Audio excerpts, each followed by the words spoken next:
1972లో వచ్చిన బడిపంతులు సినిమాలో శ్రీదేవి సీనియర్ ఎన్టీఆర్కు మనవరాలిగా నటించారు. ఏడేళ్ల తరువాత 1979లో వేటగాడు సినిమాలో అదే ఎన్టీఆర్ పక్కన హీరోయిన్గా నటించారు. ఆ క్యారెక్టర్ చేయడానికి ఎందుకు ఒప్పుకున్నారో సౌందర్య లహరి కార్యక్రమంలో శ్రీదేవి స్వయంగా చెప్పారు. ఆగస్టు 13న శ్రీదేవి పుట్టినరోజు సందర్భంగా ఆ విశేషాలు తెలుసుకుందాం. బడిపంతులు సినిమాలో మనవరాలుగా యాక్ట్ చేసినటువంటి శ్రీదేవి గారిని మీరు హీరోయిన్ గా కాస్ట్ చేశారు తర్వాత రామారావు గారి సరసన.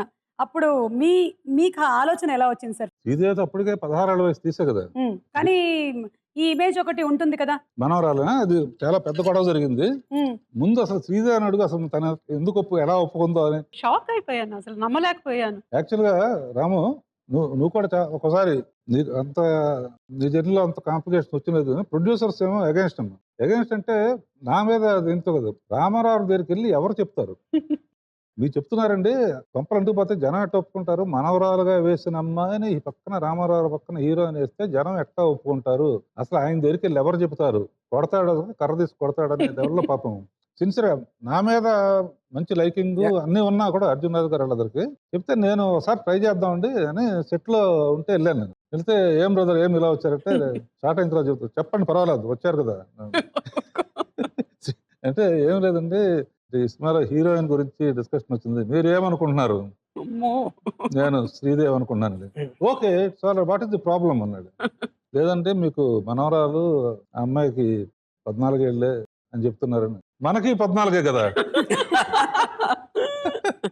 16 వయసులో అద్భుతమైన పేరు వచ్చింది, సిల్వర్ జూబ్లీ ఆడింది, చాలా గ్లామరస్ గా ఉందని. ఈ గ్లామర్ ని మళ్ళీ స్టార్డమ్ కు తీసుకెళ్ళాలి. ఇందులో ఏంటంటే చంద్రమోహన్ పక్కన స్టార్డమ్ కి వెళ్ళాలంటే అప్పటికి సూపర్ స్టార్డమ్ లో ఉన్న రామారావు అడవి రావుడు ఇవన్నీ జరిగింది కదా. శ్రీదేవిని వెంటనే ఒక 10 మెట్లు ఒకేసారి ఎక్కించాలని ఒక నా స్వార్థం కూడా ఉంది. అంతకుముందు జయప్రదతో చేశాను, వాడితో చేశాను. హీరోయిన్ మార్చాలి, అందులో కంప్లీట్ మోస్ట్ సొఫిస్టికేటెడ్ గ్లామరస్ గాను డిఫరెంట్ టైప్స్ ఆఫ్ గెటప్ చేయడానికి శ్రీదేవి అయితేనే కరెక్ట్ అనుకుని ఫస్ట్ ఒక సాంగ్ తీద్దాం, సాంగ్ తీసి ఎడిట్ చేసి చూపిద్దాం. అటు ప్రొడ్యూసర్స్ కి టోటల్ గా 3 months జర్నీ ఉంటుంది కదా.